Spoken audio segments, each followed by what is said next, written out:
जनाब अभी प्यारी सी खुशबक जमाल ने ज्वाइन कर लिया है, नन्ही मुन्नी है और मैंने इनसे पूछा खुशबक आपकी क्या एज है कि इतनी बड़ी बड़ी बातें, इतनी अच्छी अच्छी बातें हमारे लिए ढूंढ कर आप लेकर आ गई हैं। आइए आपको दिखाते हैं खुशबक को, आज वेलकम करते हैं हम राइजिंग पाकिस्तान में। अस्सलाम वालेकुम। वालेकुम अस्सलाम। कैसी हैं आप? मैं ठीक हूँ, आप कैसी हैं? मैं बिल्कुल ठीक हूँ। खुशबक आपका नाम किसने रखा था? मेरी मामा ने। आपकी मामा ने। इसका क्या मतलब है? अच्छे नसीबों वाला। अच्छे नसीबों वाली। वाह भाई वाह, जबरदस्त खुशबक। और आप कितने साल की है?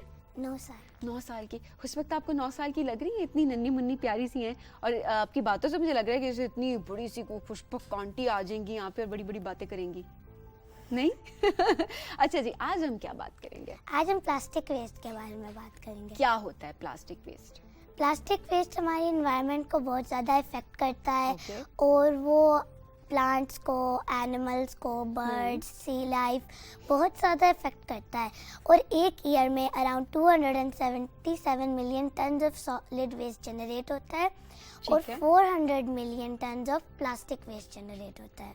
ओके, हमारे पास कुछ स्लाइड्स भी हैं, मैं चाहूंगी साथ साथ वो भी हमें दिखाते जाएं ताकि हम साथ साथ बात करें कि किस तरह से नुकसानदेह है हमारे लिए। ये देखें इस स्लाइड को, अगर आप खुशबक थोड़ा एक्सप्लेन कर सके। ये वही है जो हम वेस्ट थ्रो करते हैं, जो आपने बताया था कि ट्रैश थ्रो कर रहे होते हैं। जो ट्रैश हम रोड्स पे फेंकते हैं वो रेन वाटर या विंड के थ्रू ड्रेनेज सिस्टम में एंटर होता है। ठीक है। फिर वहाँ से वो सीवर पाइप्स की हेल्प से वाटर वेव्स में मिक्स होता है। ठीक है। और वहाँ से होते होते ये सारा ट्रैश ओशंस में जाता है। ठीक है। फिर वो ओशंस में वाटर करंट और विंड की वजह से एक जगह पे इकट्ठा होता है, जिसको गार्बेज पैच कहते हैं। और दुनिया में ऐसे 5 गार्बेज पैच बन चुके हैं, जिसमें से जो सबसे बड़ा गार्बेज पैच है वो नॉर्थ पैसिफिक ओशन में है। अच्छा, जिसको the great Pacific garbage patch कहते हैं। ठीक है। और इस वक्त उस गार्बेज पैच का साइज 6 लाख स्क्वायर माइल से भी ज्यादा है। Oh my God. और हम स्क्रीन पर भी अभी देख सकते हैं कि जो जितना हम दिखा सकते हैं फिलहाल, कि सबको आइडिया हो जाए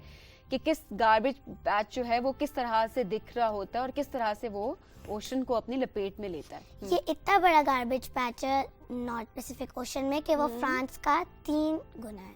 अरे, तो ये तो देखे। और ये सारा मसला किसका है? ये सारी मस्ती किसकी है ये बनाने में? ये सारा ट्रैश ओशंस में हम लोगों की वजह से जाता है। हम लोगों की वजह से जाता है। और वो इस वजह से कि अगर हम कभी सी साइड पे जाते हैं, हम पिकनिक के लिए जा रहे हैं, वहीं पर आपने पिकनिक की, वहीं पर आपने वेस्ट को थ्रो कर दिया और कहीं और भी नहीं, आपने पानी में थ्रो, कोई बात नहीं, पानी में ही तो जा रहा है, कोई बात नहीं। यही हम कर रहे होते हैं ना अक्सर। देखिए ये कितनी गलत बात है। और ये सिर्फ बच्चे नहीं कर रहे होते, इसमें हम सारा ब्लेम बच्चों को नहीं देंगे कि ये बच्चे कर रहे होते हैं। कोई नहीं, बच्चे रैपर फेंक देते हैं, प्लास्टिक फेंक देते हैं। नो, ये बड़े भी कर रहे होते हैं और बड़े ज्यादा कर रहे होते हैं। और ये सारा जो प्लास्टिक वेस्ट है ये डिकम्पोज नहीं हो पाता, जिसकी वजह से ये सी लाइफ को भी बहुत ज़्यादा अफेक्ट करता है। ये तो वैसे आपने बहुत अच्छी बात बताई। अक्सर हम खुशबक वीडियोस भी देख रहे होते हैं कि जिस तरह अभी पिछले दिनों एक वीडियो भी सोशल मीडिया पे वायरल थी कि एक जो कछुआ था वो किस तरह से एक प्लास्टिक की वायर्स में फंसा हुआ था और वो कितनी स्ट्रगल कर रहा था। लेकिन वहाँ पर कुछ फिशरमैन थे जिन्होंने उसको निकाला और उसको उन्होंने कट कर, वो इतनी बुरी तरह से जकड़ा हुआ था कि वो मूव नहीं कर पा रहा था। तो उसको उन्होंने फिर कट किया सिजर से और प्रॉपर बहुत देर लगाने के बाद उसको वापस सी में वापस फेंका गया। तो ये देखिए, ये हमारे किए हुआ काम है ना। यस। और out of 277 million ton of solid waste, 80% जो वेस्ट है वो लैंडफिल्स में जाता है। ओके, ठीक है।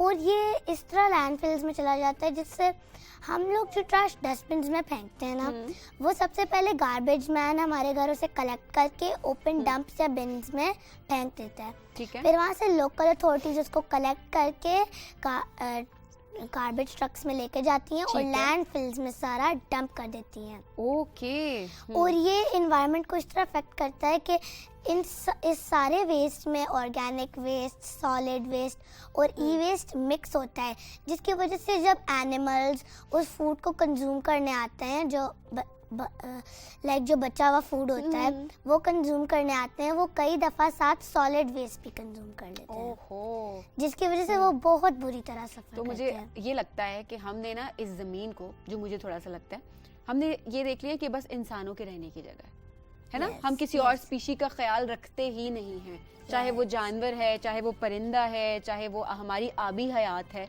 हम किसी चीज़ का ख्याल नहीं रख रहे होते, हम अपनी आसानी ढूंढ रहे होते, कोई बात नहीं, हम तो सुकून में हैं, हम गार्बेज भी फैला सकते हैं, हम कुछ भी कर सकते हैं, जिसकी वजह से हम खुद इफेक्ट कर रहे होते हैं, और वो तमाम स्पीशीज जो है वो हमारी वजह से इफेक्ट हो रही हैं। और ये हम सिर्फ उन एनिमल्स को नहीं इफेक्ट हो रहा, ये हम हमारे लिए भी इफेक्ट हो रहा है, क्योंकि ये जब हम ट्रैश जनरेट करते हैं इसमें से कई ज़्यादा प्रॉब्लम्स हो सकती हैं। ठीक है। First, air pollution. ये सारा वेस्ट एक जगह इकट्ठे होने की वजह से एक गैस प्रोड्यूस होती है, मीथेन गैस, जो बहुत ज़्यादा स्ट्रांग होती है और वो पूरे एरिया को इफेक्ट करती है, और इसकी वजह से कई दफ़ा लैंडफिल्स में फायर भी कॉज हो जाती है। Oh my God. और अक्सर हम देख रहे होते हैं खुशबक के जो हम वेस्ट इकट्ठा कर देते हैं और हमें कुछ फ़र्क नहीं पड़ा होता, प्लास्टिक जल रहा है, खाना जल रहा है, कुछ भी हो रहा है, सो हम उसको आग लगा देते हैं, जिस तरह अभी हम स्क्रीन पर भी देख रहे हैं कि हम उसको आग लगा देते हैं गार्बेज को, उससे भी कितना एयर पोल्यूशन हो रहा होता है। यस, और कुछ लोग जो है वो डंप्स पे भी नहीं फेंकते, वो कहीं ओपन एरिया में जाके उसको आग लगा देते हैं, जिसकी वजह से और ज़्यादा एयर पोल्यूशन होती है। देखें, इस वक्त हम स्क्रीन पर भी देख रहे थे कि इसी तरह से हम वाकई में आग लगा देते हैं उस सारे कूड़ा को, कि कूड़े को आग लगा दिया हमने तो अब बस ठीक है, हमारा तो काम पूरा हो गया। उस वक्त इसका सोल्यूशन क्या है? इसका सोल्यूशन ये है कि हम रिड्यूस करें, रीयूज एंड रिसाइकल। ठीक है। सबसे पहले मैं आपको बताऊंगी कि हम रिड्यूस कैसे कर सकते हैं। कैसे कर सकते कोई भी चीज़ खरीदने से पहले हमें बहुत दफ़ा सोचना चाहिए कि क्या हमें उस प्रोडक्ट की एक्चुअली ज़रूरत है कि नहीं। जैसे हम लोग सर्दी के इतने ज़्यादा कपड़े ले लेते हैं कि जब सर्दियाँ ख़त्म होती हैं फिर भी हमारे पास सर्दियों के कपड़े ही रहते हैं, और इस तरह जो है वो बहुत ज़्यादा हम प्लास्टिक वेस्ट कर देते हैं। ठीक है। जिस तरह लाइक अब जितने लेस प्रोडक्ट्स हम क्योंकि यूज़ करेंगे उतना ही लेस वेस्ट हम लोग जनरेट करेंगे। ठीक है। अब रीयूज हमारी एक आदत बन जाती है कि जब भी कोई चीज़ खराब हो जाती है हम उसको उसी वक्त फेंक देते हैं, हम ना उसको रीयूज करने का सोचते हैं ना रिपेयर करवाना, क्योंकि हम मेहनत नहीं करना चाहते, क्योंकि हम मेहनत नहीं करना चाहते, यही बात। लेकिन एक्चुअली ये सारा जो वेस्ट है ये रिपेयर हो सकता है अगर हम इस वेस्ट को अपने घर में लाइक इसको सेपरेट करें, और फिर हम लोग जो वेस्ट काम का बिल्कुल भी नहीं होता वो हम गार्बेज मैन को दे दें, लेकिन जो वेस्ट यूज़ हो सकता है वो हम कबाड़ी वाले को दे दें, या कहीं और जाके किसी लाइक स्क्रैप डीलर वगैरह इस तरह किसी को दे दें। ठीक है। फिर वो उस सब वेस्ट को बहुत अच्छे तरीके से रिसाइकल भी कर पाएंगे और रीयूज भी कर पाएंगे। कोई बहुत सारी चीज़ें बना सकते होंगे। हमारा जो आर्ट एंड क्राफ्ट का सेगमेंट होता है, हमारी इसमें भी कोशिश होती है कि जितनी भी ऐसी चीज़ें हो, ऐसा कोई भी मटेरियल है जो कि हम जिसको फेंक देते हैं, हम कहते हैं बेकार है, अब इसका कुछ नहीं हो सकता, हम उससे इतनी मज़े मज़े की चीज़ें बनाना सिखा रहे होते हैं। वॉल हैंगिंग्स होती हैं या फिर और बहुत ज़रूरत की चीज़ें जो कि आप डेली बेस पे यूज़ कर सकते हैं। तो घर में भी आप बहुत सारे आइडियाज़ ढूंढ के ला सकते हैं। यस, वो जो एक प्लास्टिक बॉटल होती है उसको हम लोग कट करके एक पेंसिल होल्डर बना सकते हैं, उसको बहुत अच्छे से डेकोरेट करके, तो वो फिर लाइक बहुत नाइस लगता है। और इसकी वजह लाइक ये जो एयर पोल्यूशन होती है और ये जो हम लोग ट्रैश थ्रो करते हैं, इसकी वजह से और भी बहुत सारी प्रॉब्लम्स होती हैं। एक प्रॉब्लम होती है सॉइल पोल्यूशन। ये जितना भी जो लैंड है वो इस वेस्ट से कवर होता है, वो एक जगह कंटिमिनेट हो जाता है, जिसकी वजह से सॉइल पोल्यूशन होती है।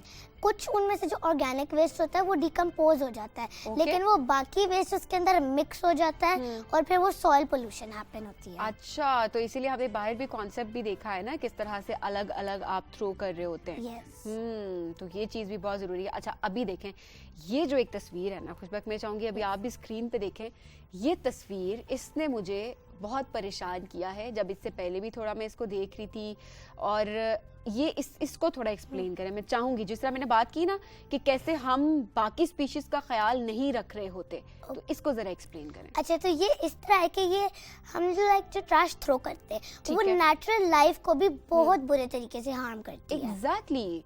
और अभी हम ये पिक्चर में भी देख सकते हैं कि किस तरह से जानवर उसको कंज्यूम कर रहे होते हैं। अब वो जब जैसे वो काऊ थी, वो काऊ जब उस सारे वेस्ट कुछ फूड उसमें से ढूंढ रही थी, तो वो साथ साथ उन प्लास्टिक बैग्स को, प्लास्टिक बॉटल्स को भी कंज्यूम करने वो कंज्यूम कर सकती थी। हाँ। और बाज़ औक़ात वो कंज्यूम हो भी सकते हैं। और अभी आप ये सोचें कि यही गाय है, लेट्स सपोज, ठीक है, ये गाय अगर वही प्लास्टिक, वही कचरा वो खा रही है और आप इसके बाद इसका गोश्त भी खाते हैं, यस, ठीक है, ये तो दूध देती है तो आप Yes. उस दूध का भी इस्तेमाल करते हैं, ऐसे ही है ना? यस, तो क्या ये है?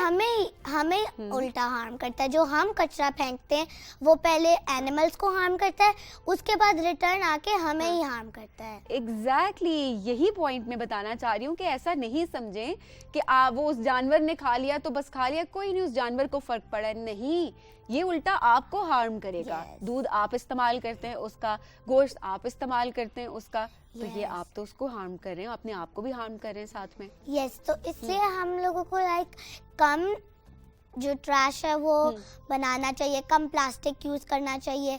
ज़्यादातर हम लोगों को कोशिश करनी चाहिए कि हम प्लास्टिक से चीज़ें बनाएं। जिस तरह प्लास्टिक की हम ब्रिक्स बना सकते हैं। ठीक अगर है। हमने प्लास्टिक की ब्रिक्स बना ली तो ये जितने भी हम बिल्डिंग्स बनाएंगे वो भी इको फ्रेंडली हो जाएगी। और या फिर हम से नो टू प्लास्टिक जो है, यस, से उसका नो टू slogan। प्लास्टिक करते हैं। और हम लोगों ठीक को है। रिड्यूस, रीयूज और रिसाइकल करना चाहिए। ये बहुत इंपॉर्टेंट चीज़ होती ठीक है। और बहुत सारी ऐसी चीजें होती हैं जिसका हम कहते हैं ना कि नहीं, इसके अलावा तो कोई इसको ऑल्टरनेट हो ही नहीं सकता। क्यों नहीं हो सकता? आपके हो शॉपिंग सकता बैग्स हैं, शॉपिंग बैग से हम लोग बहुत कुछ बना सकते हैं। एग्जैक्टली पानी की बॉटल्स जिस तरह होती हैं, आप उसको प्लास्टिक में मत पैक करें, वो तो वैसे भी सेहत के लिए अच्छा नहीं होता प्लास्टिक। Yes. पानी की बॉटल, पानी भी अगर उसके अंदर है तो वो भी कहा जाता है, जो हमारे हेल्थ प्रोफेशनल्स हैं वो कहते हैं वो वैसे भी अच्छा नहीं होता। और हमें प्लास्टिक की बोतल से पानी भी नहीं पीना चाहिए। आपने प्लास्टिक का कम से कम इस्तेमाल करा। कम कुछ से वक्त कम। आप सबसे बात करें, मैं चाहूंगी। जो अननेसेसरी प्रोडक्ट्स होते हैं ठीक वो है। यूज़ नहीं करने चाहिए। जैसे आप बहुत ज़्यादा क्लोथ्स ले लेते हैं अननेसेसरली, और साथ में आपको प्लास्टिक की बोतल से पानी भी नहीं पीना चाहिए। और आपको अपने घर में चीज़ों को अलग करके कुछ को रिपेयर करा दें, कुछ को फेंक दें, लेकिन उन सब को एक साथ ना फेंकें। बिल्कुल जबरदस्त, इतना प्यारा सा मैसेज दिया है खुशबख्त ने हमें। और आप हमारी बातें नहीं सुनते कि आप कहते हैं बड़े हैं, बोलते रहते। इतनी छोटी सी नन्ही मुन्नी बच्ची को पता है कि किस तरह से प्लास्टिक हमारे एनवायरनमेंट को इफेक्ट कर रहा है, किस तरह से पोल्यूट कर रहा है, और उसके बाद इसके नुकसानात हमें खुद भुगतने पड़ते हैं। थैंक यू सो मच खुशबख्त, मुझे welcome. बहुत मजा आया आपका सेगमेंट करके, बहुत गपशप लगी। ठीक है। Okay. अब बाकी बातें, बाकी गपशप हम ब्रेक में भी करेंगे। ओके चलें जी, हम चलते हैं ब्रेक की जानिब। ब्रेक से वापस आएंगे तो आपकी मुलाकात करवाएंगे डॉक्टर नौशीन से।